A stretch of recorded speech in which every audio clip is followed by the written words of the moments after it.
Welcome back. It's another episode of Jordan Sports Talk. Of course, I'm Jordan. Playoffs done started. Playing is over with. Round one has started. Every game one has already been played. A few game twos have been played yesterday. A lot of stuff I was going to talk about was about the game one stuff, but we can also bring some of the game twos in today. Even the Celtics and Magic game that's going on right now. And that Heat and Cavaliers game I'm going to watch after this. And that Warriors and Rockets game that I'm going to watch later. Because it's getting real hectic and scary. But to start off, OKC and the Grizzlies, we can wrap that series up. The Grizzlies ain't getting the game. Them boys is not getting the game at all. Yeah, the first two games was in OKC. OKC beat them boys by like 50. They beat them boys by 50. SGA only had 14 points. That's how bad. Everybody was getting off. Everybody was eating. It was all you can eat buffet out there. Cornbread, collard greens, catfish, macaroni. All you can eat out there. It was just crazy. I had wrote a question down saying, do I think the Grizzlies and Ja can steal a game? No. Yesterday game was close. It was a 19-point game. I mean, that was the closest it was going to get. Yeah, it was two OKC games. Now they going to Memphis for the next two. But that's not going to make a difference. Them boys might hang 40 on them while they at home. Like that, we can just wrap that series up. I don't even really want to talk about that series no more. That's just over with. Shea, congratulations, moving on to the next round where you might face either the Clippers or you might face the Nuggets. We can go ahead and wrap that shit up. Before I even talk about that Clippers and Nuggets series, which that's a good ass series, I gotta talk about the Pacers.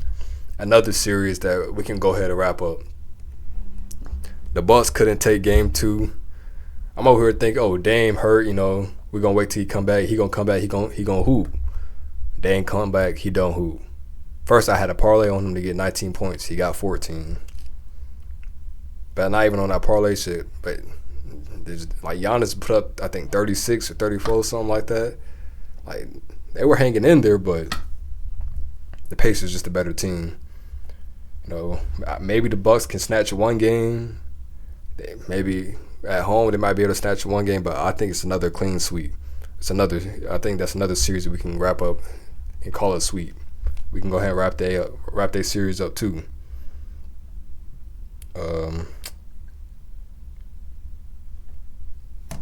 I'll talk about the Clippers and Nuggets before I talk about Detroit. Clippers and Nuggets, I haven't been able to watch that game fully. From the highlights I've been seeing,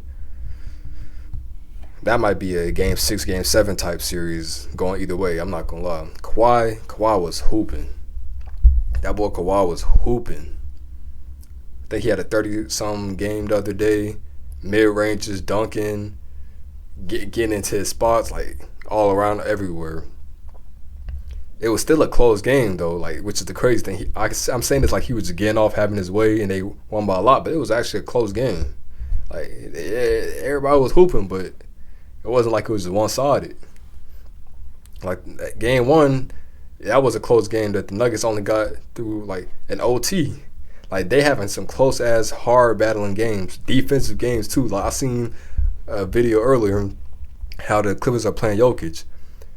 Whenever he's posting up, getting ready to spin off and try to dish it out like he normally do, they'll have the man in front obviously guarding him.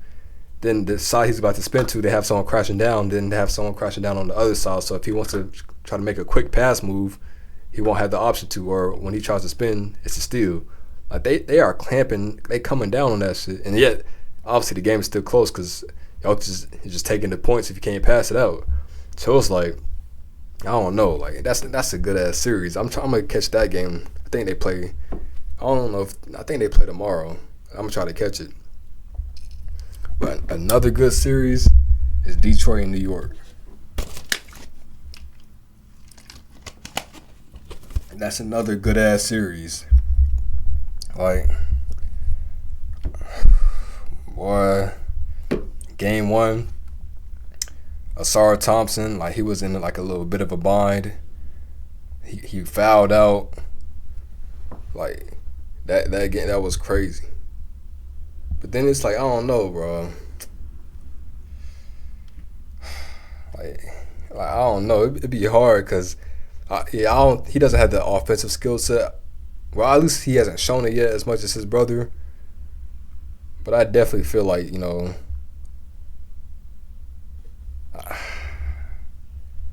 it's 1-1. It's 1-1. Pistons were able to take game two despite Ausar Thompson fouling out, which we gotta be honest, that nigga Jalen Brunson, he's foul baiting. Like he knows Ausar Thompson is gonna be there every step of the way beside him, so he has to try to get it off.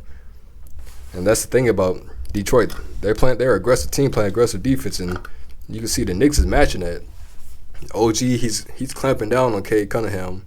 Cade's still getting his shots off, but when it's a 1-on-1 between them two, OG's holding his ground. Like he's standing still, he's staying strong. So that's what I'm saying. It's like that's a good back and forth series.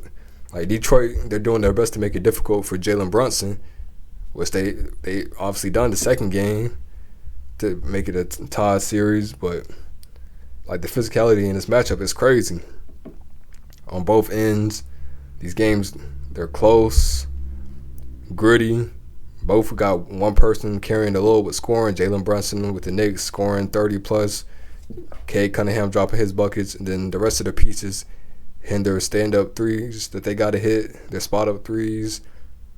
People that got to defend, they're defending. People who got to get rebounds, they're getting the rebounds. Like everybody's playing their role, and like they're playing physical while doing it. So that's a great ass series that I think it can go game 6 or 7 as well. Either way. Celtics. Come on. Now I'll say it right now, because right now that game, the score is 25-23. The Celtics are up 2. But it's the first quarter, right? It's the first. Well, it's the start of the second quarter.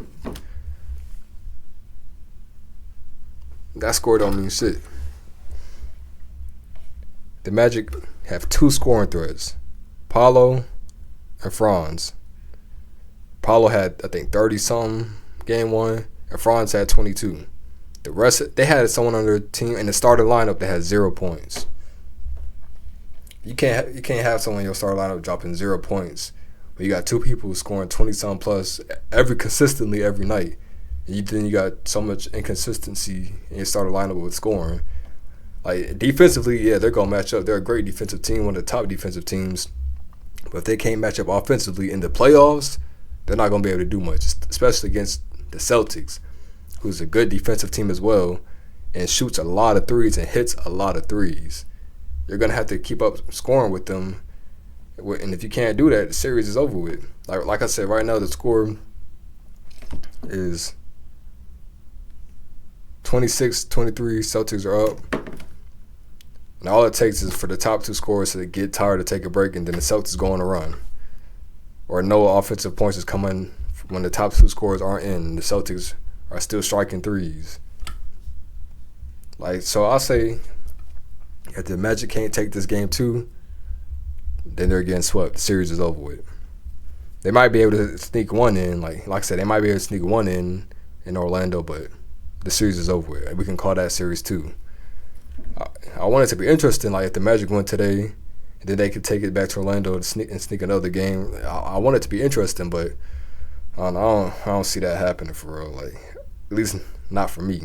It's too much inconsistent play from their guards. And their bench isn't heavy. Their bench isn't that deep. It's too inconsistent for me to call it, a great series. Lakers take game 2.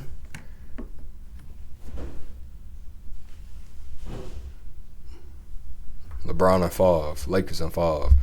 They take game 2. You see they made adjustments from game 1 with their little favorite play where they have a playmaker like LeBron or Luka in the middle or in the either center by the free throw line or by the elbow. They'll run a screen, pass to them, they'll facilitate. The Timberwolves, they played that better, and so that was able to stop their scoring in game 1. Timberwolves got up a lot of threes and hit a lot of threes game 1. But game 2, last night, they adjusted to that defense that the Timberwolves were playing on their favorite play, they were able to get either passes from screen rolls or fake screens and cuts to the lane. They were able to get off. The Lakers started hitting more threes, and the Timberwolves weren't hitting as much. And just like that, they won by. They were up majority of the game by like 22, 20 points. And then the lead started going down and up a little bit. Then I think they finished off the game up like either, I think, 9 or 11. But like either way, they were able to keep a double-digit lead for majority of the game. And playing like that, that's how they were supposed to win game 1. But when we see what happened, Timberwolves are like, yeah, they're supposed to win. We're not supposed to be doing this. So they seen that. They're like, oh, yeah, we're going to run with it. The Lakers adjusted game 2. They won like how they're supposed to win. Now they split it in LA. Now they're going to Minnesota. They had to keep the same shit going to win twice in Minnesota to make it 3-1 and to head back to LA to win in LA. They had to keep the same mentality, keep adjusting, know that the Timberwolves are well coached and are going to try to make defensive adjustments, and then keep going on their offense, giving Julius Randle the ball, knowing he can out-physical who's in there to get his shot off. Knowing that they're going to try to find Naz Reid open to spark up a 3. Knowing Jaden McDaniels is going to try to play tight on Luka so they don't get the screen and roll off. It's going to be a chess match coming next game when they go to Minnesota. I can believe that.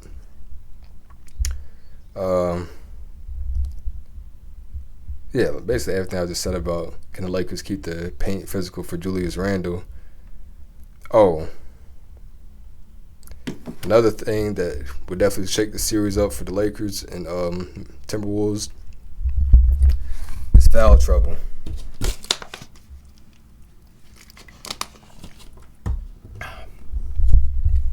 Whoever team can stay out of foul trouble the most is obviously going to win. Jackson Hayes, a big that they need because he's a great lob threat. He can be in the paint to kind of claw things up. So Julius Randle might not get a shot off. He had 4 fouls. He had like 8 rebounds. He ain't really score for real, but he had 4 fouls, and that's detrimental. He's a lob threat. That's part of their offense. Luka can see that, throw it up. LeBron can see that, throw it up. Austin Reeves can see that, throw it up. He can grab rebounds to keep them in transition, get good defensive rebounds. Like I said, get them in transition, get them good offensive rebounds for second chance points. But when he gets in foul trouble and he has 4 fouls, like that can mess up your offense. Lucky the Lakers are well coached and can adjust. Same thing for the Timberwolves. Naz Reid, I think, had 3 or 4. Jaden McDaniels had 3 or 4. Someone else, I think, had 3. You got all the key players in foul trouble. That's going to start messing up the flow of their offense. Definitely their defense when they got their best defenders not on the court against great offensive players. Julius Randle, he gets in foul trouble. I think he had 3. He almost had 5, but they reviewed 2 of them and brought him back. But if he's in foul trouble, that's an offensive threat. He's gonna give you that physicality. Then that's another defensive anchor. So foul trouble can just change the game just like that. So like I said, the team that can avoid the foul trouble while also adjusting to it is obviously gonna be the team to win.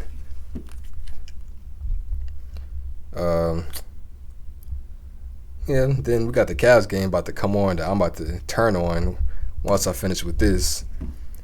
And with that Cavs game, I mean, it's not really much there. I'm not going to lie to you.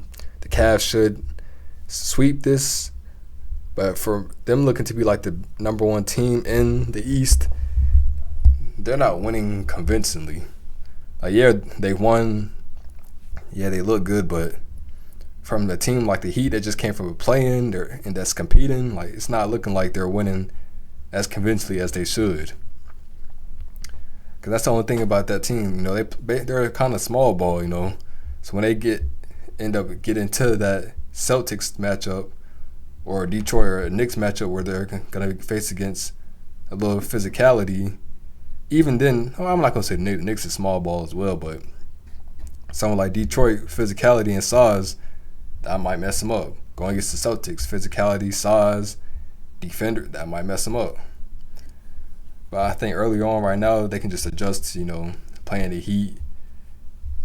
It's not really much of a threat there. I love Bam Adebayo. He's from North Carolina, but I have to be honest, there's not much of a threat there.